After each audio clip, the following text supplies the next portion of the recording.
All right, guys, I think we're going to get started here. We'll just wait on Mr. Ryan Denbo to come up here to the front and join us.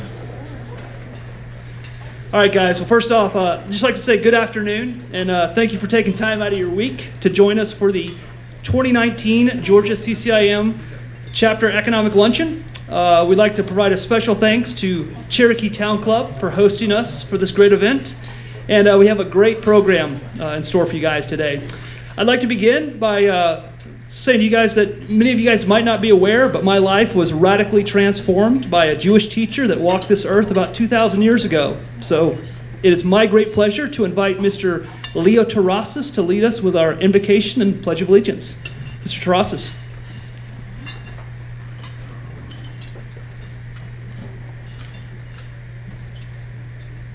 Hello everyone, how are you guys doing? Thank you for coming. Thank you for coming. Please join me as we say grace. Dear God, we want to thank you, Father. We want to thank you for this day. We want to thank you for all your goodness, all your kindness. Father, as we enter the holidays, help us remember that everything good comes from you, Father, that you're with us, that you are for us. And God, we pray that you will give us wisdom as we plan for next year. Also help us keep in mind those in need, Father, so we can be your arms and your feet wherever we are. I pray that you will bless all the families here represented. Please bless the food we're going to enjoy. In Jesus' name I pray. Amen. Amen.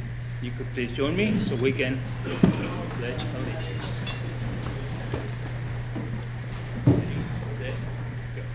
I pledge allegiance to the flag of the United States of America and to the republic for which it stands, one nation, under God, indivisible, with liberty and justice for all. Thank you so much.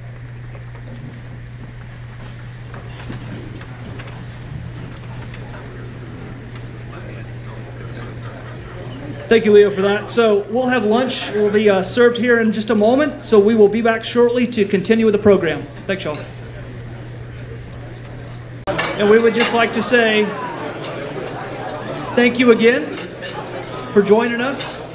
We have a wonderful presentation in store for you all. But before we get started, we would first like to make a few important announcements. We'd like to give the special thanks to each one of today's table sponsors and to our 2019 chapter sponsors. Thank you.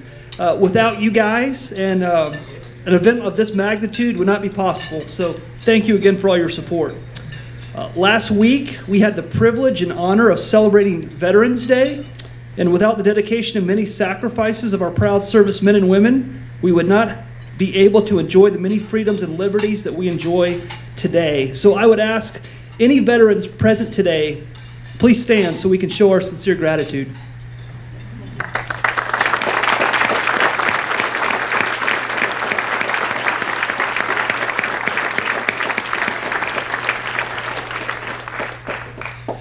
Our mission here at the Georgia CCIM chapter is simple: to promote professionalism, excellence in commercial real estate through education, networking, and technology. The Georgia CCIM chapter is one of the largest and most respected chapters in the nation, and this would not be possible without our outstanding past leadership. So past presidents, anybody that's been a past president, would you please stand up so we could acknowledge you guys?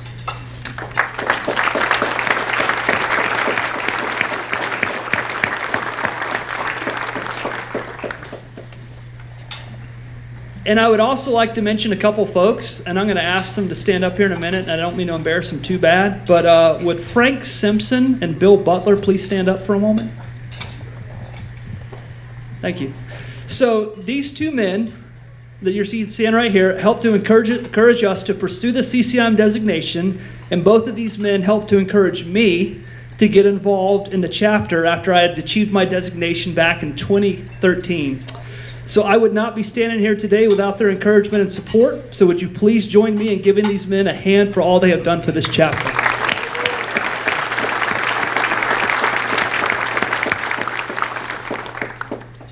As we near the end of 2019, we look forward to the next wave of our leadership in this chapter. And we welcome our 2020 officers And would you please stand, officers, when called? Our 2020 Secretary-Treasurer, Miss Kenesha Robinet.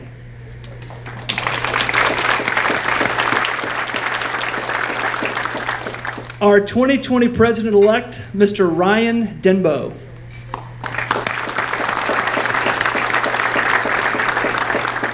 And our 2020 President, Dr. Leo Terrasis.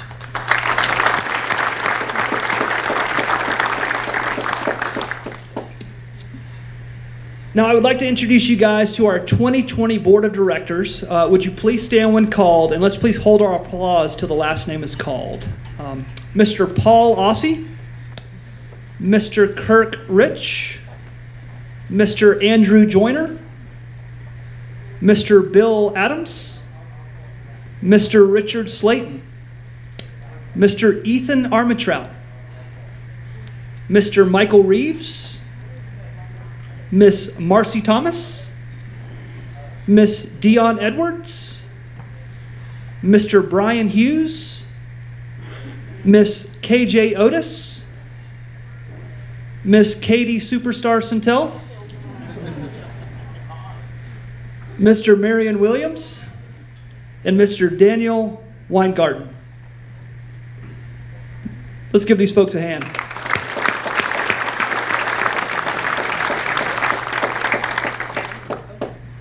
We would also like to congratulate and recognize our newly pinned designees for 2019. If you were pinned in 2019 as a new designee, would you please stand up?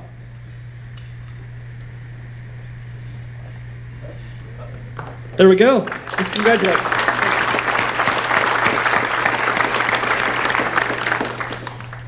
And we are also very fortunate to have joining us today one of our very own chapter members who was recently elected as the first vice president of the CCIM Institute, Mr. Les Callahan.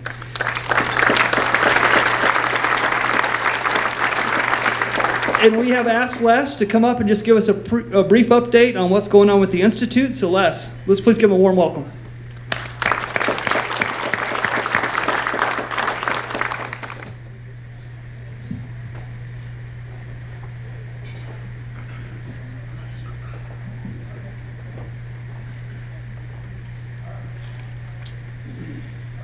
Thank you. It's great to be home. I hope you'll allow me a few moments of personal reflection. This is actually my first of approximately 58 chapter visits, which will take 3 years in my role as the 2020 First Vice President, the 2021 President-elect, and the 2022 Global President of the CCIM Institute. My journey with CCIM started in 1978 with Bill Butler, who was recognized, and I began taking classes for a brand new designation, which at that point was only a few years old. On February 1st, 1982, we were pinned, BU, CA, standing side by side at the swearing-in ceremony in New Orleans. I took a break from the Georgia CCIM chapter leadership until 2006, when I had lunch with Scott Seelig, who we all remember well, Frank Simpson, and Les Johnson. 6 months later, we held the first economic forecast luncheon. Phil Skinner, Kristen Lamb, Bob Matthews, Chip Roach, Sim Doty, and Alan Joel were among those who came to celebrate the rebirth of the Georgia CCIM chapter. In 2012, Frank Simpson introduced me to Carl Andreneau, the 2014 Institute President. Carl asked me to be the Vice Chair of the Member Services Committee the following year. 7 years later, I find myself elected as the first Vice President. So this is about all of you. This is not about me. This is about a team effort. So let's talk about the 9,000 designees, 3,000 candidates, and 1,000 international designees and candidates who make up the CCIM Institute. The National Association of Realtors has over 1 million members, more than 10%, or 100,000 members of whom say they participate in at least one commercial transaction annually. CCIM is not the largest affiliate, as the Women's Council of Realtors and the Real Estate Business Institute are larger, but NAR relies heavily on CCIM. CCIM's core strengths are technology and education. In the technology area, CCIM has built a dominant platform through Site to Do Business. CCIM partners with state-of-the-art technology providers. At the CCIM Fall Conference in San Diego, the principal speaker was Jack Dangermond, the founder and president of ACRE. We also passed a business plan to partner with Alteryx to provide cutting-edge data mining. We are on the forefront of technology for CRE. In education, CCIM is constantly updating its core courses and foundations course. The Ward Center has over 80 courses available for online education, including a multi-part development track, which has gotten rave reviews, and if you haven't taken it, I would encourage you to do so. Through the efforts of Chip Roach, the Institute has submitted proposals to the Georgia Association of Realtors to prepare 36 hours of continuing education, leading to a commercial certification in Georgia. Last week at the 3,000-person ICSC Southeast Conference at the World Congress Center, 2 CCIM instructors provided 6 hours of continuing education for over 90 realtors from 11 states. Carol Campbell, the CCIM Vice President of Technology, moderated a panel about the latest technologies available for CRE practitioners. The CCIM Foundation now has over 110 named endowed scholarships and is committed to raising another $10 million for professional education and scholarships. Where are we going with all this? It's about the members and the brand that they will carry into the workplace. CCIM is a leadership development organization preparing our designees and candidates to be the workforce of the future. In closing, our industry, and CCIM in particular, is about the people, the men and women with whom we form lifelong relationships and hopefully lifelong friendships. That is the true value proposition. And so again, I say to all of you, thank you for joining this 14th annual Georgia CCIM Economic Forecast. And I'll tell you, at least for today, it's good to be home.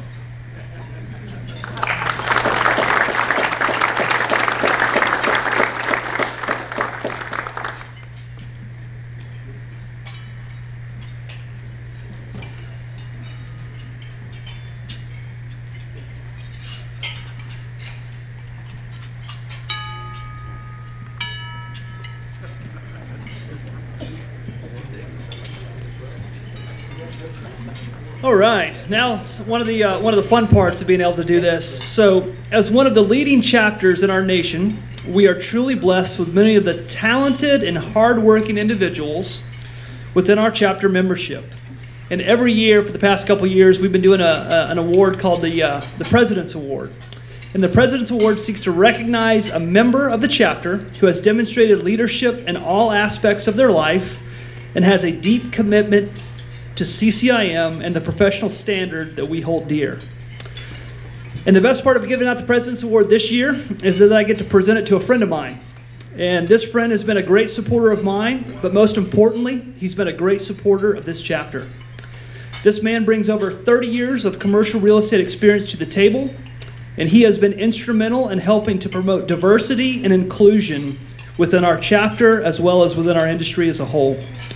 This man is a past president of the Georgia CCIM chapter. He was also named Realtor of the Year back in 2015 by the Atlanta Commercial Board of Realtors, which you guys know is no small feat.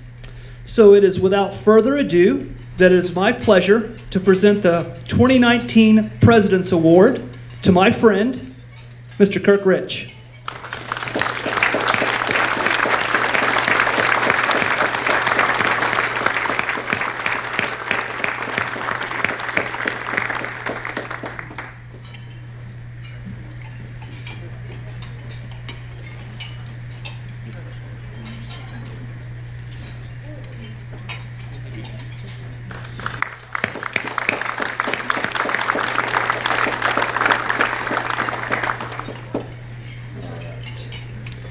As I mentioned earlier, it would not be possible to put on this program like this without the support of our sponsors. And I would like to take a moment to highlight our keynote sponsor, CoStar. CoStar really stepped up this year and was very gracious and generous to offer their support as our keynote sponsor for this event. So I'd like to invite up to the stage Mr. David Kahn with CoStar to say a few words. David?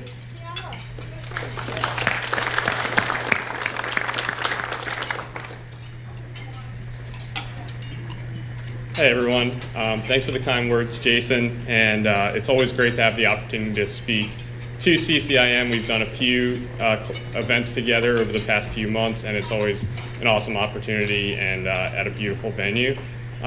Also want to thank our great team here, our sales team at table 4. Come say hi to them whenever you get a chance after as well. Few new initiatives I want to talk about really briefly before getting into the state of the Atlanta commercial real estate market. As many of you may have heard, we acquired STR recently, so be on the lookout for some more hotel information coming really soon from CoStar. And also my team, what we're working on right now are market videos along with our market reports. So being able to get in, watch a video of myself or one of my colleagues actually talking about a market, it gives a little bit more of a perspective of what's going on. So those are a few of the things that we're working on, but to talk obviously right now about the state of the commercial real estate market in Atlanta, 2019 was a great year, another strong year for us locally in Atlanta. Occupancies in all 4 commercial real estate property types above long-term historical norms, and rent growth above the long-term average as well. So going into 2020, we're in a really good spot. Looking at office in particular, it's all about the top of the market right now and the spec that's going on, particularly in Midtown. A little bit of concern with that, but leasing velocity in that top tier space has been extremely strong. So looking forward at that spec supply, have a few more years to lease up before they start to become an issue. So looking at office, that top tier, top of the line space in your top tier submarkets continues to perform well.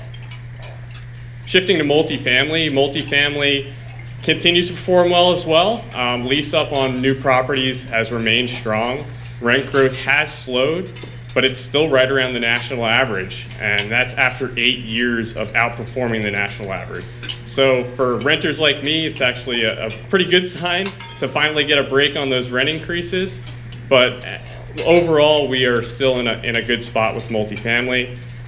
You look at all the cranes in the sky, people think that we're overbuilding, but we've actually built as many apartment units as Austin or Charlotte this cycle, and we're about twice the size of both of those markets. So again, multifamily going into 2020, we remain in a strong spot, driven primarily by that B and C class, while the A class is hanging in there with some new supply. Industrial, driven by the ports in particular and the shift to e-commerce, all of those national trends that I'm sure Casey will talk about. But our industrial hub continues to grow at an accelerated pace. A lot of spec supply in the pipeline, but even if all of that delivered vacant today, we'd still be well above our historical occupancy. So industrial, another property type that continues to chug along. Even with the spec supply ramping up, we're in a good spot compared to historical norms.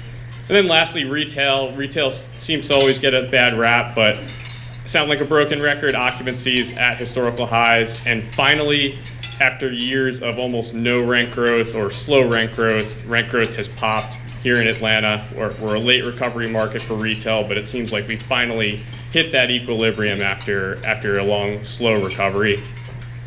Those submarkets that are performing well are similar to the office submarkets. Buckhead, Midtown, your top quality space, your top tier submarkets and properties.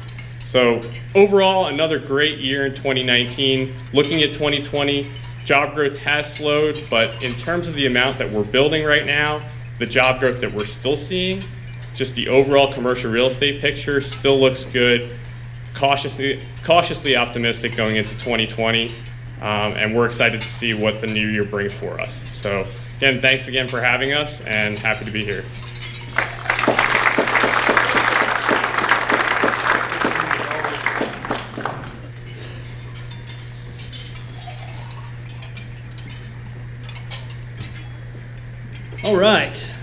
Now the real moment we've all been waiting for. It is my pleasure to introduce our keynote speaker, Mr. K.C. Conway.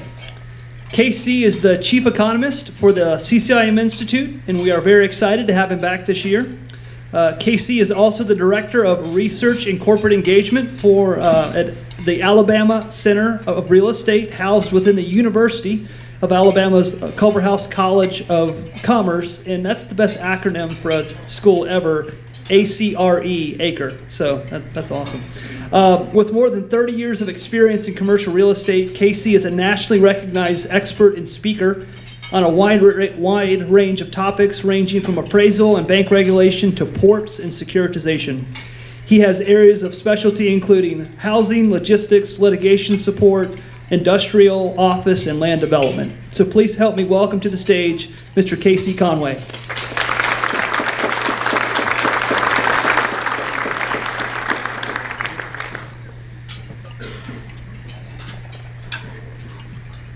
All right, I'm going to see if I can take this off as I wander. There we go. So we'll get the important things out of the way. So in Tuscaloosa, Alabama, we're in the midst of a national month of mourning, and I'm not allowed to wear the crimson red shoes the rest of the year after the LSU loss and quarterback injury. So instead, I'm wearing today, know your audience, I'm wearing my CCIM red shoes. So we're in the right color red here. So I would start with CoStar. You're exactly spot on, I think, on the key elements. Especially appreciate your thoughts on the hospitality. I'm going to share with you why we need even more help from you on the hospitality, because some interesting trends that are happening there. So I'm going to conclude on really this opening statement. What the OTIF? So for my friend Sheila Serena in the back, I finally found a phrase, an acronym I can say around the house when the kids do something outrageous that won't get me in trouble. What the OTIF? I'll just tell you what it stands for and we'll explain it at the end. It stands for on time and in full. And if you're in retail or you're industrial and logistics and you don't know what OTIF is, you need to take a crash cram course. I'll stay afterwards and I'll give you the crash cram course. We'll have one at the Institute. So the primary theme I've got here is know what you don't know. And so on the logistics, this is a paper I'll talk about that we published earlier this year on logistics infrastructure. As CoStar mentioned, it's all about logistics. So how many of you do multifamily retail or office real estate? No, you don't. You do logistics now. So multifamily, you're warehousing people. An office, you're warehousing workers. Everything's logistics. If you put logistics on your offering package and your loan submission to SunTrust, BB&T, Truist Bank, whatever we're going to call it at the end here, they will give you better underwriting, lower cap rate, and more favorable debt terms on this. So everything is logistics. Forget all the other property types. CoStar is going to redo everything. It'll be logistics, sub 1, sub 2, sub 3. All right, the other one, this is the time of the year where we start to think about what should we do for 2020. And so I'm tired of all the ones already of 2020 vision and what's all that. So I came up with this one working with my daughter doing some engineering class over at Alabama. And so she was asking me what vectors were. And so I looked them up and I said, wow, this is a pretty cool thing for real estate. Vectors, rocket scientists know what they are. CoStar probably knows what they are. But I'm modifying it for real estate. And this is a mathematical term for what direction and at what speed should we do real estate. And I think that's what we should really be asking and thinking about for the new year. And the last one here, the lower picture here, this is actually the original Merrill Lynch bull. And it has even left New York. It is now in Orlando, Florida at Isleworth Country Club. And so I was recently there and I put my, it was before the LSU loss, so I had my red shoes put there for the bull to agree with me with CoStar. No recession next year, but I worry that in 2021 we could have state secession. I think we're ripping this country apart, and our version of Brexit could be called Flexit. Florida and Texas just exit, so. All right, this is my disclaimer to protect you at the CCIM and Jason and Les. But even though these are all my own comments, we do hang around once in a while and we do pontificate about what the OTIF is going on in commercial real estate. All right, so there's my background, my links if you need anything there. A couple things that may help you on accessing resources. So at the university, we have our real estate website, and we're very grateful to national network sponsors like Colliers and Bob Matthews that help us bring this to you. So this is where all of our content is, and on the lower left, your lower right here, is a link to what's called the WIN, the Weekly Wednesday Insights. And so this is where I get to go off script and say anything I want, right, Bob? During the week. It's about 3,000 words I produce every week about what's really going on with the economy. I'll share a little bit of that with you. The name WIN actually came about because of a session with Coach Saban. The dean wanted to know what I was up to and what this thing was, so she called Coach Saban in to help name it. And so we were sitting around, and he says, well, what is this thing that you're trying to do? And I said, it's kind of like an insights each week. And he goes, all right, just do it on Wednesday, call it WIN, we don't lose in Alabama, meeting over. So Coach Saban came up with the name WIN on there, but you can take a look at that, it's free, you can sign up for it. So let's talk about what's really going on with this economy. So everything we're experiencing is really disruption.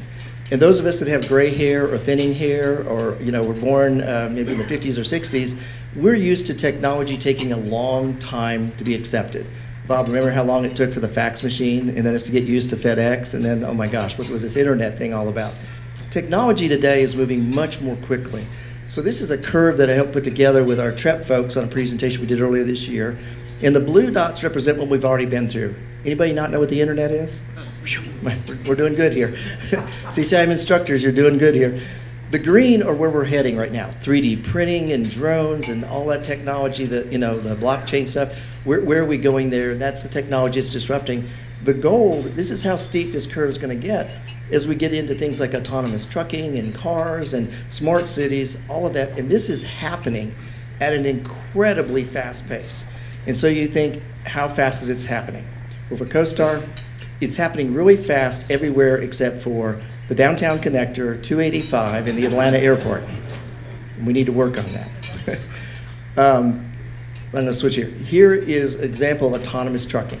So most of us think this is pie in the sky. January 1 of next year, in the state of Florida, autonomous trucking will be legal and feasible across the entire state on every state, U.S. and federal highway in the state of Florida. They passed legislation this summer, everything from liability to the technology. They basically have built out what's going to be like an air traffic control system. There'll be an autonomous truck control center, and when someone launches a drone, an autonomous truck from, say, Miami to go to Orlando, there'll be a controller somewhere in Central Florida or wherever that will take control and monitor that along with 10 or 20 other trucks, just like an air traffic controller does airplanes. This hits January 1. So most of the trucking in Florida, it's having a huge impact on the warehousing and the supply, what's going on in Lakeland, Florida. And if you do any industrial, if you haven't been to Lakeland in Central Florida, you need to go see. It is the new inland empire of California. The other thing is I always share with you my cliff notes on when I discover something really good about how I can see the future. And so most large corporations, Coca-Cola here does one, Home Depot does one, but this is FedEx's, but they produce now what's called a global citizenship report. And this is where they go to their, I'm a scarred Catholic from 12 years of pro-care education. This is where we go to confession right before Christmas Eve because our mom made us to, and we confess all of our sins all year long. They do more confession in these reports than they ever do to the SEC in their quarterly reports. And so they tell you everything that's going on, and I'll show you on page 19 of the current one from FedEx, they talk about how they're going to reduce over 1.3 billion miles of truck traffic. So you don't think this is crazy, this is what they're doing. What percentages is how they're going to do it. These companies tell you in these reports where and at what speed they're going to disrupt your lives next. And so I really encourage you to look at these. We live in a city with a lot of global companies and a lot of Fortune 500, and they produce these reports. And if you're not reading them in your local community here, you're missing out on a lot of really valuable intelligence. Here's the other one. This is the solution I would like CoStar to help us with here in Georgia. If we could get a bright line fix, as they're doing in Florida. I was just down in Miami last week, and I took the bright line from Miami to West Palm Beach and back, round trip in less than an hour, to see how it worked and how well it was. The office assets all the way along there, they're selling at prices double what they sold 5 years ago. So instead of $200 to $400 a square foot, we're looking at $400 to $800 square foot office transactions because you can light rail commute in. They have doctors now that are living in West Palm Beach, and they bright line into Miami and do surgery and go back home in the evening. Richard Branson, his group just bought Brightline, and they're putting the capital in that over the next 2 to 3 years to expand it to Orlando. So imagine a Brightline, high-speed rail from Miami to Orlando, and 2 years later, Orlando to Tampa. If you don't think that's competition for us and we need to wake up and deal with transportation in Atlanta, we absolutely do. I live in Gwinnett County, and when Gwinnett County can't even approve MARTA, we need to just, we need to sell them to Ukraine or somewhere else like that. just get on I-85. I mean, just coming in mid-morning here, it took me over an hour to come in just on Gwinnett from the Indian Trail exit to get in here today. So we need a bright line solution. So here's my new analogy I love, and I picked this up when I went to Puerto Rico for the first time this summer. I was asked to give a talk on how do you rebuild an economy from scratch, because that's what they're facing in Puerto Rico. Anybody been there last year? It's incredible. If you want to see what California looks like after its next natural disaster, go visit Puerto Rico. I mean, you don't plan for things and you don't have the capital to do it. So I found this picture of mojitos, and they were Alabama crimson red color. So most of us think about the glass half full or empty, kind of like we do. We overuse the term, what inning are we in baseball? And my response is forget it. Forget whether your glass is half full or empty. You need to focus, identify and focus on what are the pitcher influences. Because whoever controls the pitcher determines whether you have iced tea at the table, right, Stan? Or whether it's empty. What's going on? So I can give you any group of statistics that show you the glass is half full. And I can get with CoStar and we can talk about all the great things: consumer confidence, small business optimism, REIT returns, corporate earnings. How many of you read regular 10Q reports from the companies here in Atlanta? It needs to be required reading. See, I got less. That's why he's so tired. It's not the travel. It's because I keep sending less the 10Qs to read. So if you're not reading, SunTrust and BB&T right now about the merger, you don't have a clue what's going on. If you're not reading Home Depot just released, and the headline was, "Oh my gosh, terrible Home Depot, they missed on revenues." Read a little further.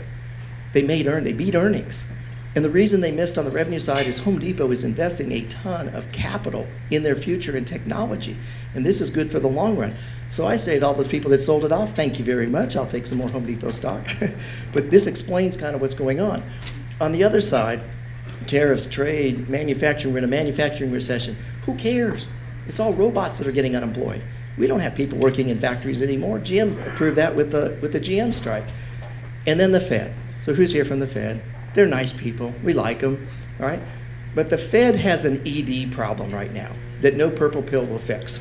I had to take the purple pill off because the dean wouldn't let me put it on there. But it's an economic data dependency dysfunction. They don't know what data to look at, what data to weight, what to do or what not. And they're really creating a lot of havoc in the market. Look what they did to us from a year ago.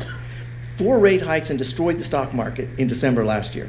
Now we have 3 rate hikes. We're going to wonder what they're going to do in December. I guarantee you they're not raising at all. But what's going on with monetary policy? We're trying to place capital, acquire capital, and put it to work. We don't know. The picture influences a couple of them I want to call to your attention. I've got up there, things like the trade war, Congress, except for when they're doing impeachment. They're not doing anything when they're doing impeachment inquiry. The Senate. So we're the only state in the union where both our Senate seats are up this year. And Georgia no longer is a red state, believe it or not. How many of you know that? They're not CCIM red anymore. We're really a purple state. And in Atlanta, Metro Atlanta, we probably are a blue state. And I'm in the camp that I believe there's over a 50% chance that both our Senate seats turn over and become Democratic next year. And Georgia will determine the outcome of Senate control. So if you don't think these elections are worth watching, when I travel around the country, I say, you want to know what's going to happen to the Senate in this country next year, look at what happens in Georgia in these 2 Senate races with Johnny Isakson's retirement. So we're going to be in the spotlight. You will not want to watch any TV in August or September of next year because of the political ads. You will just be ready to just go somewhere, go fishing. The other one is, I mentioned to you, I think we face a very serious chance of our own Brexit in 2021, depending on what happens next November. And I think it's already huge talk in Texas and Florida that they want out. Florida is sucking all of the wealth out of New York, New Jersey, and Connecticut with the SALT 2017 tax reform. Texas is doing the same thing to California.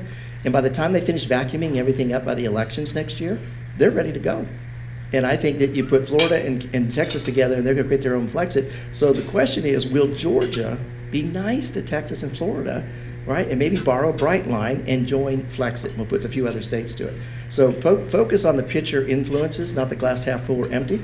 And the other thing is, I recognize, people joke about economists.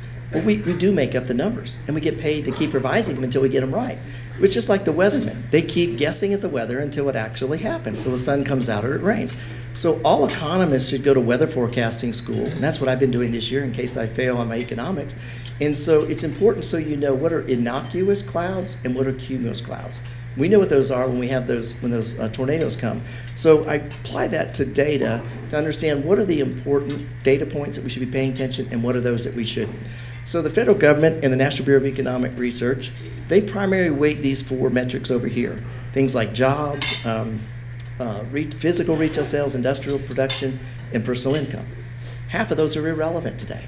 Industrial production, 80% of what's done in a factory today is done in an automated fashion. So in the ISM, when it goes down, it affects commodity prices. It really doesn't affect employed people. It's not relevant anymore. Physical retail sales, they're declining. They should be focusing on consumer spending. So here's my list of my modern 8 indicators, and I presented this out at the CCIM thing. So I look at private industry data. I hate government data. So I might have shared with you last year the only formula I give in presentations. And CoStar, you can use this, put it into your algorithms. So BLS, Bureau of Labor Statistics, minus L, labor, equals what? BS. This stuff is made up. So the polite way, I grew up in Colorado, and I've learned the polite way to say BS in the South is just say it's barbecue sauce, right, Sheila? It's barbecue sauce. So you think I'm crazy. The BLS monthly jobs number is based on a household survey of 1,000 people at home in the middle of the afternoon with a landline. Who in the world are they talking to? 35 years of doing this, I've never met anybody that's ever talked to the BLS. Have you, Suntrust? Anybody get a call? I have not. So I look at forward and private industry looking data, ADP, LinkedIn. How many of you have a LinkedIn account? 190 million of us do. And if you think Facebook is something to worry about in your privacy, you better be scared to death of LinkedIn. Because Jason, they know when your brokers and your fellow employees are going to change work before they do. They track with algorithms all your communications. So they're tracking engineers in California and Seattle. And if they're corresponding with people in Austin or Atlanta or Raleigh, they track that and they know they're getting ready to leave. They can't find housing, they can't afford it. And so they produce also what's called at an MSA level, this would be really cool stuff, CoStar, your next acquisition, just buy LinkedIn. It's really cool data. So they have what's called a workforce employment report where they do skill gap analyses. And they look at the MSA level, what MSA needs, what work, and who has it. So for example, in Atlanta, right, Stan, we need a lot of engineers and IT people, and we don't have enough of them. Well, in Tuscaloosa, Alabama, we mint 8,000 of them a year, and we don't have 8,000 jobs in Tuscaloosa, Alabama. So just go to Tuscaloosa and pick up 8,000 workforce. Put them right here. Their workforce skill gap reports tell you that. I look at small business optimism. Small business runs 2/3 of our country. And the month after Trump got elected, the index went to record territory. It's set 12 records since then, and it's been above 100 every single month, despite 4 quarters of having tariffs in place. Small business is so happy, they're out there buying Geico insurance every day. They'll buy more of it every day.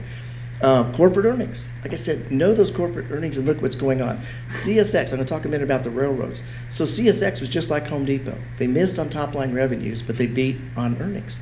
And the reason they did it is they're becoming much more efficient as a railroad. Longer trains, they're not moving coal, they're not moving petroleum problems, they're moving more high value containers. So look at these things. CSX and Norfolk Southern are incredibly important to our economy here in Georgia and our ports. Rail traffic I'll talk about in a minute, consumer spending, the Fed, and CMBS loan delinquency. There are no credit problems. CoStar will tell you that. We're not seeing any of the credit problems, we're seeing better improvement. So here's the Norfolk Southern versus CSX numbers. So Norfolk Southern just released, and they beat on top line, and they're kind of important to our economy here, right, Bob? So thank you, Bob, for helping make sure that that whole deal in Colliers got done, because there were a lot of meetings and hair pulling, and Bob got a few more gray hairs on trying to make this thing happen. This is a big, big deal for Atlanta and the downtown, midtown market. CSX, they're beating based on more operating. This is the best performance they're having on operating revenues. These two railroads, we only have 7 Class 1 railroads. We have 2 of them. And these are incredible importance to all of our supply chain and our logistics, our inland ports, how we move things in, all of our supply chain. So those are those 2 right there.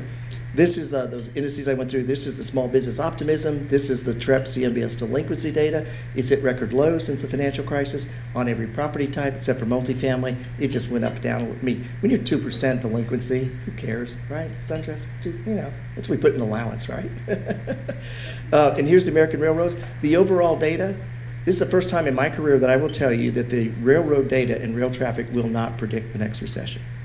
They're just not going to do it, because half of what we move on railroads has been petroleum and coal. We're putting petroleum in pipelines, and we're putting coal to Virginia and sending it to Asia so they can pollute the world and have climate change summits. That's what we're doing. And so we have 7 consecutive months where it's gone down. All this means is more capacity on the rail, to hold more containers. We can double stack them in the south where they can't do it in the northeast in Philadelphia. So this is good news for us. We're freeing up capacity for an infrastructure element that we need a lot more. This would be like adding 8 more lanes of traffic to the downtown connector immediately. Wouldn't that be cool? That would be a nightmare. Anyway, we'll go off that. So the other thing I do is look at this data, translate it local. And that's what CoStar does such a great job of. Wherever we are in the country, you help us translate that data local. So here's GDP. And I remind them this is a map of the US and Washington. It's not the Korean Peninsula. Please don't nuclear bomb it or whatever. So if we do have a recession, recessions never play out in a uniform fashion. They play out differently around the country. And so until the Great Recession, Bob, did Atlanta, where's Tim Doherty as well? So did we ever have a recession in Atlanta? I came here in 1981, and I can't remember any problem with real estate until the Great Recession. But they play out differently. So let's start at the top up here, the Great Lakes region. The Great Lakes region is about 28% of our GDP. It's largely commodities driven, stuff coming down from Canada, lumber, minerals, rare earth minerals, potash. It's also still a lot of automobile manufacturing, mainly like for GM. So if we have an industrial recession, commodities are going to take it on the chin. The upper Great Lakes region is going to hurt. In the bottom, these tan-colored arrows, if we have a manufacturing recession that builds from this tariff thing, we don't get a China deal, this is where manufacturing goes bad.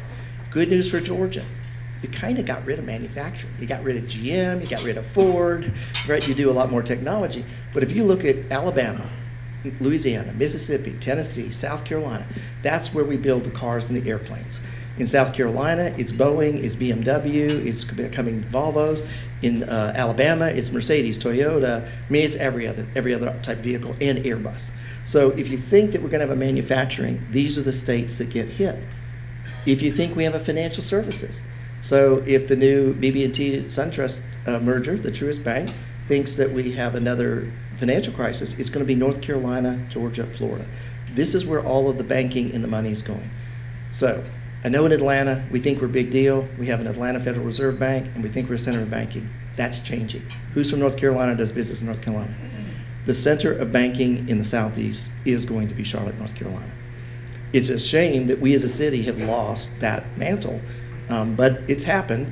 The 600,000 square foot lease and the majority of the major workforce and the data centers and everything else are going to be in North Carolina.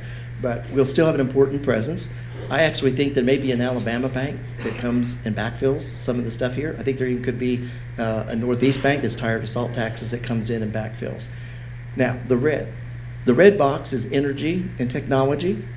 And I have 2 yellow arrows between Utah and Texas. Atlanta needs to pay attention to this. These are your technology competition cities. So Texas, it's not just Austin, but it's Atlanta. Look at it's Austin. Look at the GDP numbers, over 5%. Look at Utah, over 4% on this type of stuff. I was just in Salt Lake City and did a presentation. 2 million population, going to be 4 million in 5 years. Here's why. Mind-boggling. And it's ready for it. See, when they built Utah, they built really wide streets, so they don't need to add any roads. They just need to restripe them. Just make more density. New airport, skiing right within 30 minutes, everything else. This is something to pay attention. So when I spoke in Salt Lake, 100 companies a week, 100 companies a week pack up from the West Coast and move to Salt Lake City. It is mind-boggling. When Salt Lake is entertaining offers today, they said 1 in 3 of them is considering the Southeast, Atlanta, Charlotte, Raleigh. That's who they're competing against. Salt Lake wasn't even on the radar 5 years ago. It's affordable, it's got infrastructure, it's got the workforce. We need to be paying attention. We're a technology city, right? We're losing financial services, we got rid of manufacturing. We need to know who our competition is. And it's changing quite a bit. So pay attention to those markets in terms of what's happening. Raleigh as well. Raleigh just announced, if you're paying attention, a $1 billion downtown project, bigger than Atlantic Station. They're putting hospitals and senior housing and everything else. We're not the only ones that have figured out how to do urban development, and we need to pay attention to what's going on around us. Here's why I mentioned a little bit about paying attention to the SunTrust merger. And I'm not picking on them or our local folks, but when Coors, I grew up in Colorado, when Coors announced a few weeks ago that they're leaving Colorado and moving their headquarters to Illinois, I about fell out of my chair, Bob. I thought that was the end of the world, right? Why would a company that makes its product from Colorado, Rocky Mountain spring water. It's in a fiscally still balanced state, although it's a little wacky. Why would they move from there to the fiscally most wrecked state in the union? Illinois is worse than California. You don't know what your taxes are going to be. You don't know what your unentitled pension benefits are going to be, all of that type stuff. And the reason I highlight this, and this news, and this was the post that I did, this is a wake-up call. Is there anybody here from the chamber, the media, economic development? This is a wake-up call that we need to invest as much effort in Atlanta in economic retention and much on economic retention as we do recruiting new tech companies that haven't even made a profit yet. And so think about what kind of love have we given Coca-Cola or Delta or Home Depot or Cisco? These are fixtures that do huge philanthropy work here, that create huge number of jobs, and are responsible for a lot of those cars on the downtown connector in 285. We need to show them some love. We don't want them to go off the road. So I would say here, one takeaway for all of us that have an influence, put pressure on our economic leaders, and let's dial into those companies that are household iconic names to us that we need to retain. Let's not lose another SunTrust that's going to basically be headquartered in North Carolina. Let's not have another Coors leave Colorado and go to Illinois. All right. The other one is job growth. I looked at a 5-year trend. So not look at quarter, or year over year, because we all can lie, right, CoStar? We can come up with all kinds of statistics that make it look good. But let's look at a 5-year trend at who's creating the most jobs. In the triangle down here, look at from Tennessee, Georgia, Florida, the Carolinas. We are crushing it. This is why we need to join Flexit. We create the jobs, they have the assets and the oil and the energy and the sunshine, but we have the jobs and the traffic congestion that they can put on the bright line to pay for it. So if you look at it, look at Utah. They're number 2. This is part of one of my preparation when I went out to Salt Lake City. Florida, look at these big states, Florida and Texas, that are growing at 12 to 15% over a 5-year period. Try growing that many million people and jobs at those type of levels. It's incredible. So what we're doing in Georgia, CoStar was exactly right. Don't worry, jobs kind of ebb and flow, but when you look over time, we are crushing it along with the Carolinas and the rest of the Southeast in terms of jobs.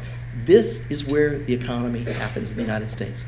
We do not need California. We do not need New England, New York, New Jersey. We don't need any of that. So if we just drew a line down from the Great Lakes, a straw into the Great Lakes for fresh water, down to Texas and Arizona, and we all just exited, this could be a great place. We get rid of all the unintended consequences of bad fiscal policy. All right. So next thing I'll talk about is I published this paper a year ago on real estate finance disruption. We have a disruption every 10 years. And they are for different reasons. They all look alike. The CoStar folks will show you the charts and they all look alike, but they'll tell you why they happen differently. And so my fear is that what we're looking at today has to deal with commercial real estate finance. We are now back to a point where we have more real estate loan concentration in the banks than we did before 2008 and 9. It's off the charts. And if something goes wrong, we have a huge problem. And so think about how we've gone. 1955. Bob, did you know anybody in 1955? You're not going to admit to it. Somebody was thinking about having Bob in 1955. We only had $250 billion in debt. CoStar, can you imagine even having a business model with only $250 billion in real estate clients? And today, it's actually over $4.3 trillion in debt in total difference. That's a 1,500% increase. It is massive. Commercial real estate is ingrained in our economy. It's ingrained in banking. We need to pay attention to what's happening to it. Here's the good news. Here's the bankers in here. You're going to be happy. It's okay. I'm going to take you off. You can eat your dessert. This is the latest FDIC report on the health of banks. Our community banks, our regional banks, they're doing great. Record earnings, low record credit quality issues. That little dip in 2017, that was the Tax Act. Banks had to do certain things before the end of the year, so ignore that. So our banks are very healthy. Go look at the FDIC's quarterly report. And here over on the right, this is the pie chart. And you can see banks are almost 55% of total debt. CMBS is only $80 billion in issuance this year.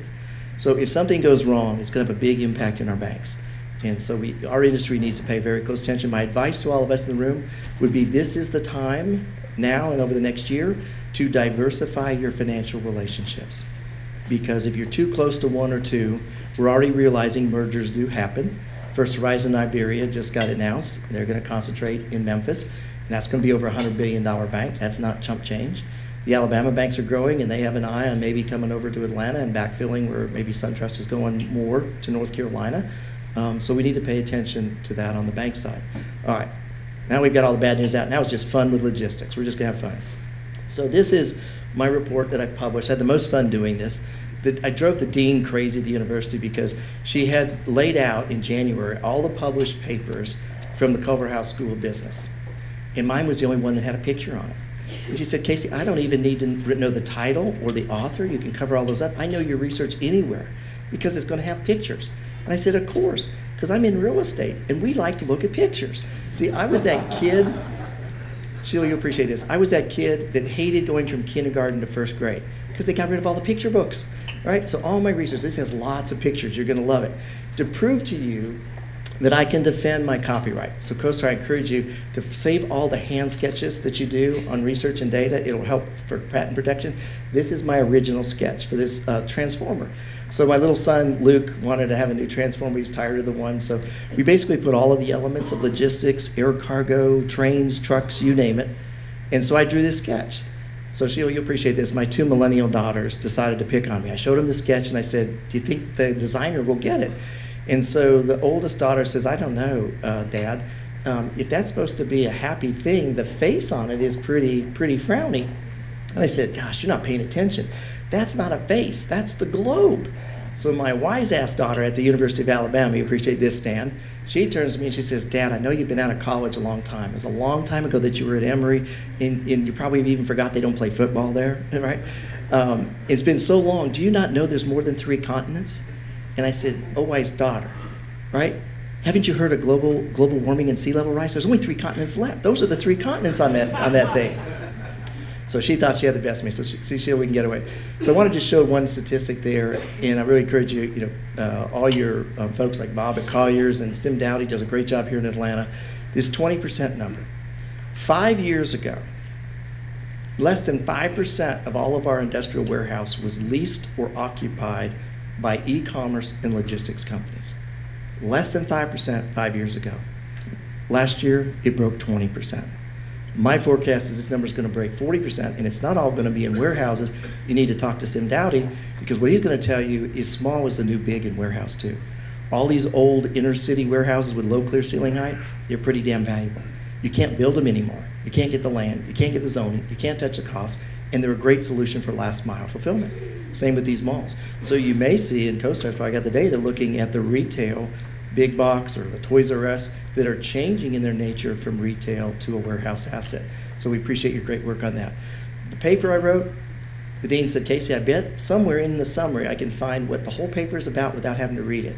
Because my PhDs, I still don't understand what their papers are about. So here's what it's all about. We are changing every aspect of our economy from a shop and take home. That's what we did, Bob, right? We couldn't get a long enough extension cord from mom and dad to get a private conversation, so we went to the mall and we used shopping as our cover to basically hang out with our friends and get in trouble. We're changing from that to where the millennials in the room, it's okay, you're fine, we love you, right? To an order online, and you deliver it to me however I want it, whenever I want it, and just accept it. That's why Home Depot is spending so much money on technology and not worrying about the top line revenues, because they're still profitable. They're still giving us dividends. That's the whole piece. That's what we're doing. That's what the paper's about. So I also encourage you, and I want to remind them in Alabama, because they always get bad grades on any economic study report out there. They still think they're in the 1960s over there, and they're really not. So this is a report that's done each year by Ball State University. They do manufacturing and they do logistics and a lot of industrial. And sometimes they get it right, sometimes they get it wrong. They got it very wrong for North Carolina, but they got it right for Georgia, so I'll use it here. So they put this report out, and look where Atlanta and Georgia rank in the logistics industry. It's a solid B grade. If we could just get the trucks across 285 or over to the intermodal, they'd probably get an A. If we build that inland port freeway from Savannah to LaGrange, we'd probably get an A. But these type studies will help you as your marketing assets are talking to people outside of our industry. Georgia gets logistics. And an important part of that is obviously our ports. So the other thing that's going to happen, so we're going to start to see this happen here in Atlanta. This is a project. We're seeing retail and e-commerce change the way warehouse is done. So most of you that do industrial, who does industrial warehouses? Right? So the land to building ratio has traditionally been 3 or 4 to 1. Well, with e-commerce and trucking, CoStar will tell you try 7 to 1. With these double trailer trucks and bigger courtyards and additional pad parking and employee parking, you need to be a 7 to 1. Try to find a 7 to 1 parking ratio on land in New York City. This is Brooklyn. This is a new deal being done with Goldman putting the equity in. They're going vertical. Remember Ponce City Market? That was how Sears did it. They had vertical distribution. That was Sears' vertical distribution center in Atlanta 100 years ago or 70 years ago. And this is what we're going back to. And the way the business model works is Amazon goes on top. And they let other retailers go in so they can spy on them and steal their merchandising and then send it out the other side. So it's multi-level. Here's a cross-section of it. This is also being done in Seattle. Just looked at a project for feasibility. It's being looked at in Miami. Just tell me, get close. That they're doing in Miami. We could see this here in Atlanta. And I think we will, given how expensive land is getting. Although I will tell you, if you think Atlanta's out of land, please go south of I-20, especially the airport and Porsche. We have thousands of acres. Bob, you probably could introduce them to an entity or two that have a lot of land. We can put you to work. You don't all have to go up I-85. In fact, living in Gwinnett, I would appreciate you not going up there anymore. Maybe only to Gwinnett Mall, but that's going to be a cricket stadium, right, Mom? We're going to bring cricket there. So this is what's happening in the change. So I'm going to quickly go through each of the property types. I did this out at the CCIM Global Conference and kind of some things that we're going through. So I'll go through each of these real quickly on this slide. So I want to start with housing. How many think that housing's getting unaffordable in Atlanta? What do you think, CoStar? Starting to have some problems? Absolutely. And so this is one of the solutions that we're seeing as millennials get married and have kids and they actually want to have a house. This is a project that's actually going on in Gwinnett County in the Lilburn area, American Homes for Rent. Subdivisions where all the homes are for rent. They can actually put these things up. It's really cool what they're doing. They're finding the most lousy leftover slivers of land in the suburbs. And they go to the local cities that say, we don't want any multifamily here. And they say, that's cool. We'll just do single family homes. So they get it zoned and they build high density single family homes and they put them all for rent. That's how we're getting multifamily in the suburbs that don't want it. And this is how we can get single family homes into good school districts in urban areas. And all of them are for rent. They're putting, with this project, they're putting them up for $180,000 with land costs, and they're renting them for $2,400. The numbers work. In Atlanta, we have tiny house subdivisions now. We have one or two here in the city of Atlanta. Dallas, I just did a deal with 2 deals in Dallas, and I never thought I'd hear that. A tiny house in Dallas? That's like a tiny suburban. What's a tiny suburban vehicle, right? SUV? So we have a couple of things that are going to be interesting to come about. Pay attention because we have a few places in Atlanta, I won't name them, maybe like Decatur, where they don't want to let anybody rezone a damn thing, right? And so they do is they hold us hostage to a thing called inclusionary zoning. It says if you want to rezone that land, you've got to do so much affordable housing, so many below market rent deals. Well, there's a case going to the Supreme Court north of San Francisco in Marin County that I think will make inclusionary zoning, it'll strike it down as unconstitutional. It is essentially a taking without compensation. It's eminent domain. And we're finally going to see, you watch, the multifamily people, where are you? This is the most important Supreme Court case to watch in the first part of the new year. The other one is that we're seeing, what's happening in the zoning, but on the amenity side, and CoStar may be tracking this already. What's the #1 amenity that millennials now want in an apartment? They can finally pay the rent. They got a job. They've moved out from mom and dad. They can't do cannabis like in Colorado, so they're well thoughtful, right? They think real well. They can't afford any furniture. So the new amenity is the millennial saying, hey, can you furnish it, Mr. Developer? So Mr. Developer says, hey, friendly banker, can we sit down? Can we put that in? Can we just put concession line item in there? And so the developer goes on the hook and signs or co-signs the contract with Rent-A-Center for furniture for 6 months. What happens after 6 months? The millennial's going to go online and they're going to Google this thing called CFPB, Consumer Finance Protection Bureau. It's going to call the local bank that still has the construction loan and say, you need to tell that developer they own that contract. The poor millennial didn't understand it. They didn't read the contract. They're not responsible for anything, and you're going to take it over. Do not go down this rabbit hole of free or subsidized furnished apartments. You're really going to screw it up, and your banker, you're probably going to give them a stroke. Right? We don't want to commingle the personality with the realty. This is what will happen if we don't do affordable housing. This is a project over in Alabama. I'm involved in the litigation on it. The DOT is trying to condemn it and thinks it's only land value. I appraised it, and when I did the numbers on it, CoStar be interested in this, the net rents on this deal, or the gross rents on this, came out to be the highest gross rent per square foot multifamily project in the entire Southeast United States. The guy buys these trailers for $500, spends $250 to weld them up, another $250 to have them trailered there, and he rents them for $450 to $550 a month. There is no affordable housing. You look at all the factories coming, and you look at Toyota, they're looking at doing these up in Huntsville and Decatur. This may be practical, but it's not really that good. This is what we want to go down. This is being done in Washington, D.C. in the lower corner. What they're doing, many of you have heard of accessory dwelling units. So CoStar's probably going crazy trying to figure out what are these accessory dwelling, because a lot of them are small projects. But in Georgetown, they went to the homeowners and said, how would you like a 10-year credit and freebie on your property tax rents? And so is it free property tax for 10 years? What do I have to do? Just give me your old garage that's full of crap that you don't use? Cool, it's deeded over. And they convert the garages and alleys into affordable apartments for first responders, educators, teachers, and whatnot.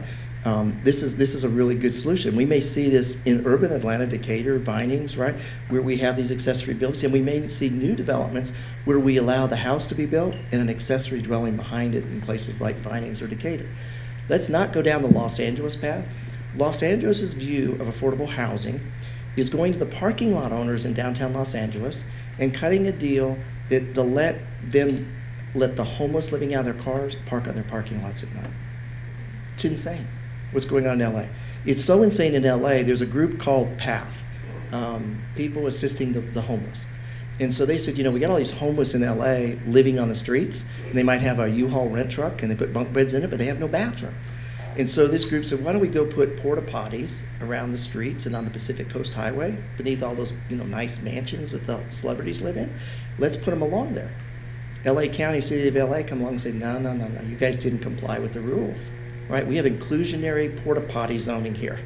And what this requires is you have to come to us, get a permit, you have to maintain it a certain way or pay us to maintain it. And you know what the cost now is for this nonprofit to provide one porta potty for 1 year on the public streets in LA? $250,000.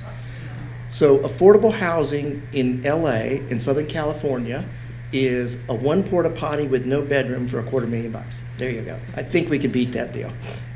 All right. This deal on affordable housing is showing up in the commercial property price indices. This is the latest from Green Street Advisors, which does a good job. And look at manufactured housing. It is crushing every core property type. It's up 20% a year every single year. This is several years in a row. Industrial's number 2 at 12%.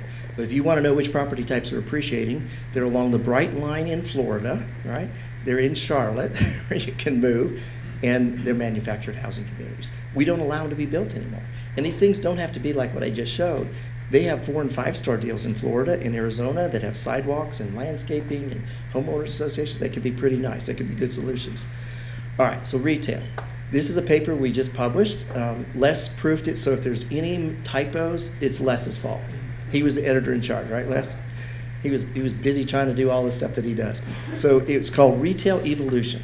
So for the CCIM chapter, right, for next year, if you hear a CCIM, and right, Stan, where they say retail apocalypse, they owe $5 in the jar.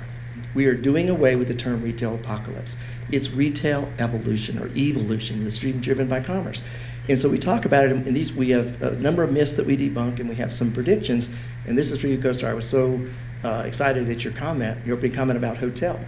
You know where retail's going? They're going in the hotel. Go look at what Restoration Hardware is doing. They're going into museums, they're going into Marriott's and Hilton's, and then all kinds of retailers are cutting deals with hotel chains to say, could you just give us a couple thousand square feet? We'll put in a Build-A-Bear shop, a little Disney store, we'll put in a running shoe store, and we'll staff it and we'll fixture it so you reduce our occupancy costs. We don't have much rent. And what the hotel gets is they get all of these services. They get 15% off the top, and they don't have any FF&E costs. So when Restoration Hardware goes into a new hotel chain with Marriott or Hilton, Hilton and Marriott reduce their FF&E operating costs by 5 to 7%. They get all this new retail revenue that's coming in. Hotels are your new retail showroom. And so it's going to get really commingled, and the revenue streams are going to get funny, and the operating ratios are going to change. So for the bankers, the operating ratio we're used to seeing for hotel, it's going to go down.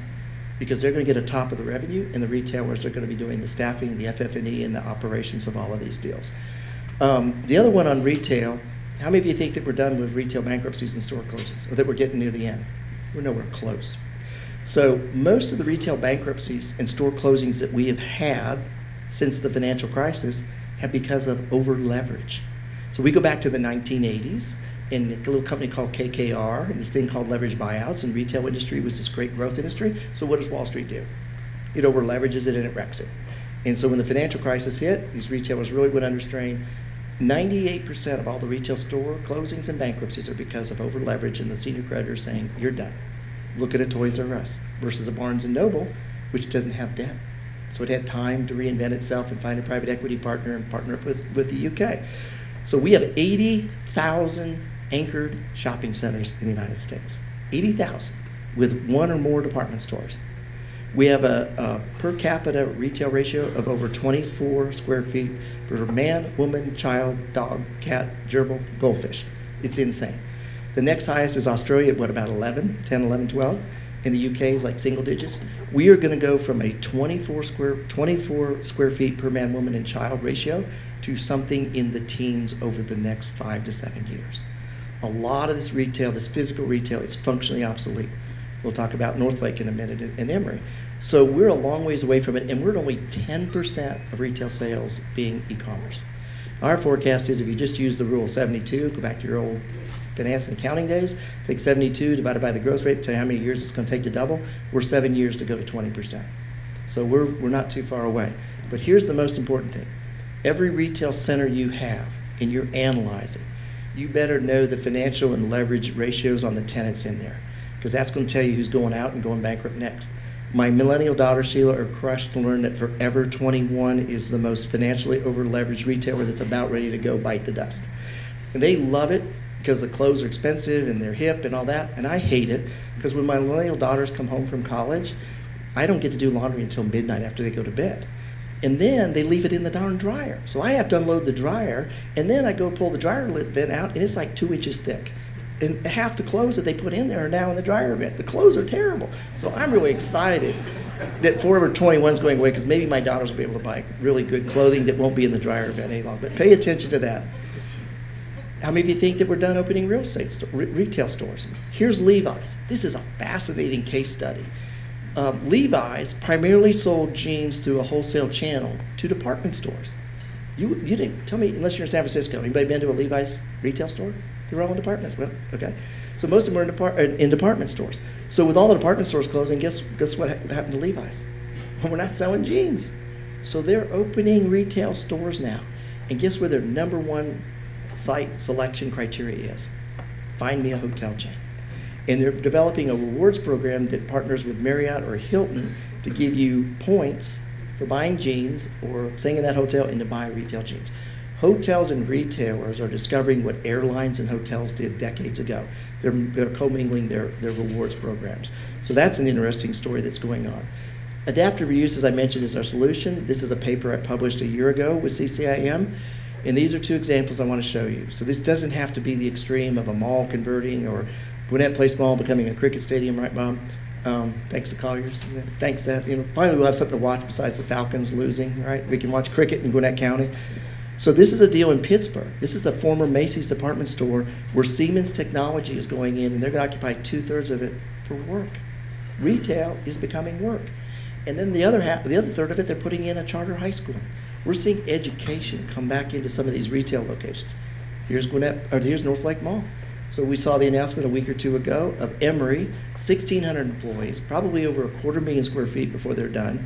And what Emory tells us is Northlake gives us the opportunity to centralize corporate support services in one location and directs access to site amenities and retail and restaurants. Who's been around Northlake? I mean, it really is a great location for all that stuff and all the new stuff that they tore down all the old office and put new stuff in with Dick's Sporting Goods and all. It's really a home run idea. So these are the opportunities. So when everybody else is shorting retail and telling you it's terrible, go look at what's happening here. So finally, I'll conclude on industrial here. So industrial, I'll start up here. Small was too big. Is Sim Dowdy still here? You have to duck out. There he is. There you are. CCIM Studies is probably more than anybody I know in Atlanta gets this. But the small warehouse, what is the number? It's something like 80% of all warehouse leasing in Atlanta is to a warehouse under 50,000 square feet. Okay, 140,000 square feet. New or small is the new big. Not everybody needs a 500,000 square feet distribution center. And so this deal at the top of here talked about how that's happening, and here's a deal that just happened with institutional investors. Nuveen bought from Blackstone. They bought a whole portfolio of these old, low clear ceiling, but well located in-town neighborhoods. So think of going up I-75 before you get to 285 and some of the older industrial districts, or Norcross before Jimmy Carter. And so Blackstone had assembled these for $35 a square foot. That was their acquisition over the last 5 years. And they just sold it to Nuveen, not fixing them up much, not changing the tenants much, for over $100 a square foot. Now, Sim, if I had to build a new one of these, I couldn't come close at $100 a square foot to buy the land and build it, could I?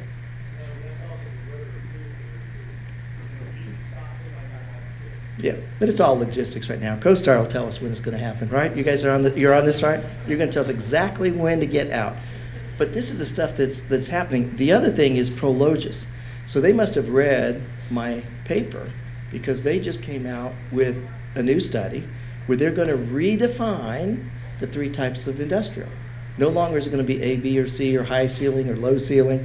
It's going to be these 3 categories: city distribution, multi-market, and last touch. And so they're breaking this down, recognizing what you've done, Sim, or Bob, what you guys do, and they're a CoStar, and they're saying these are the things that relate to logistics, e-commerce, and supply chain.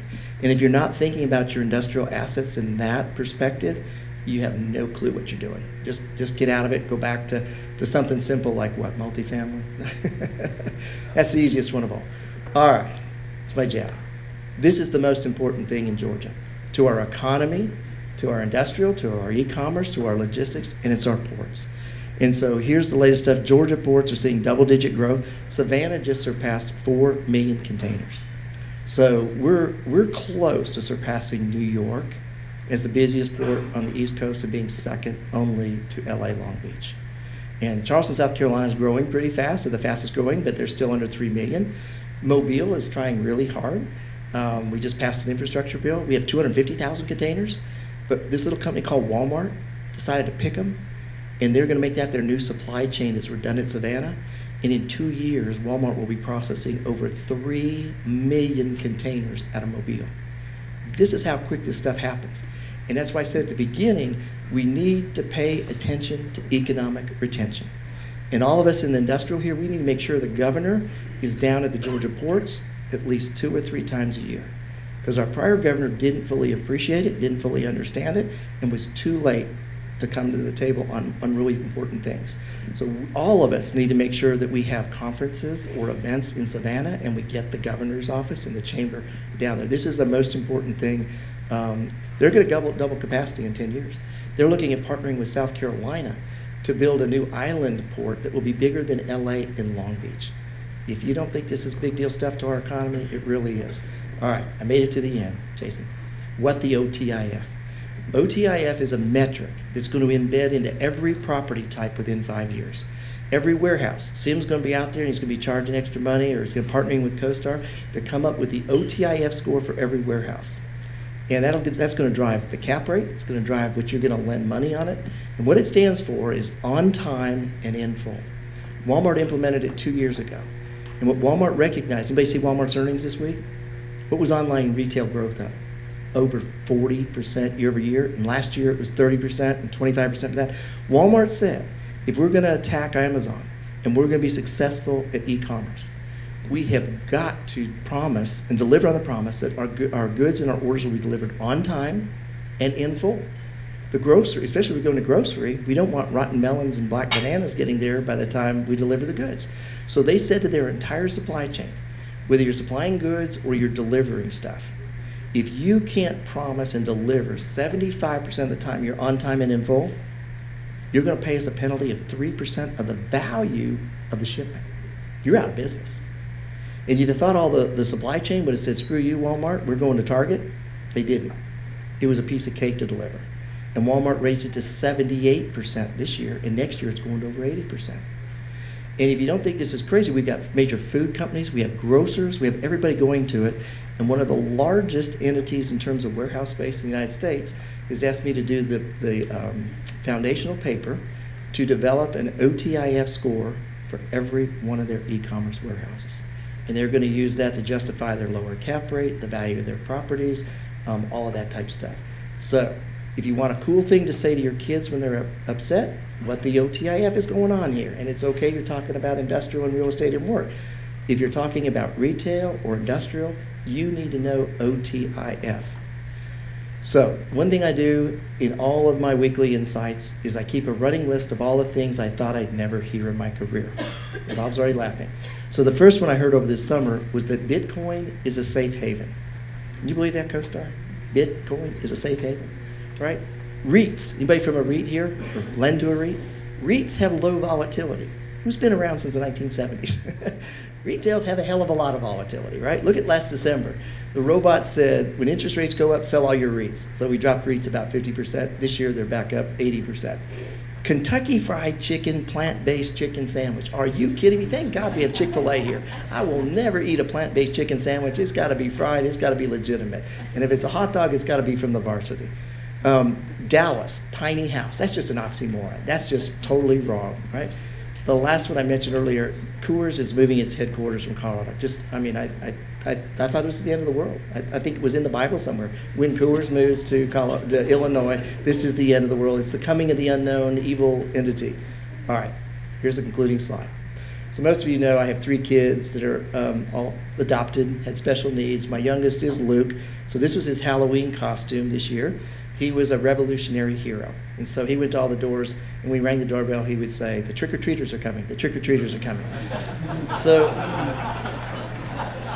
as I was explaining to him why I was leaving today, and he was helping me yesterday in South Carolina, what I was doing, he said, "Dad, you just need to tell him," he understands bulls are good, that the bulls are coming again in 2020. So Luke, I have it from authority from Luke, the bulls are coming, the bulls are coming. There's my bull. But I want to leave you this point on Jimmy Carter. As we face Thanksgiving and we give thanks, and your original teacher, good one, good person, good start. Jimmy Carter. This is Jimmy Carter today at age 95. This was a LinkedIn post from one of my MAI colleagues. Jimmy, 95 years old, had brain cancer in 2015, fell at home on Sunday, the last Sunday, he broke a hip in 2019, fell at home, had 14 stitches, but he just showed up last week at a Habitat Bill project. Now, I didn't agree with Jimmy on economic policies. And in 1980, when I met him in the Rose Garden for the first time before his loss to Ronald Reagan, I told him he didn't have a chance, and there's no way in my first presidential election I could vote for him because my father was in real estate, and there's no way he would allow me to remain his son if I voted for him. But anyway, that's my story on Jimmy. He has done more in terms of teaching us that Thanksgiving, it's about us giving thanks for those that give so much. So the CCIM leaders, Les Callahan, I mean, you're incredible. Stan, all of you, what you've done, Jason, it's the giving that matters. And look at those people that do a lot of giving, and let's support them.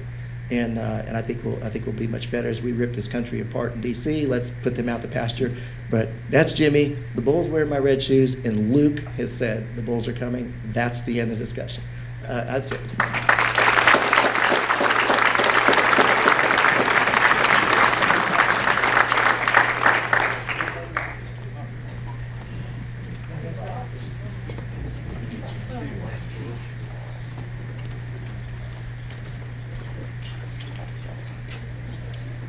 All right, Casey, thank you so much again for a wonderful and informative and entertaining presentation as always. We thank everyone for being here today, and thank you again to all of our sponsors.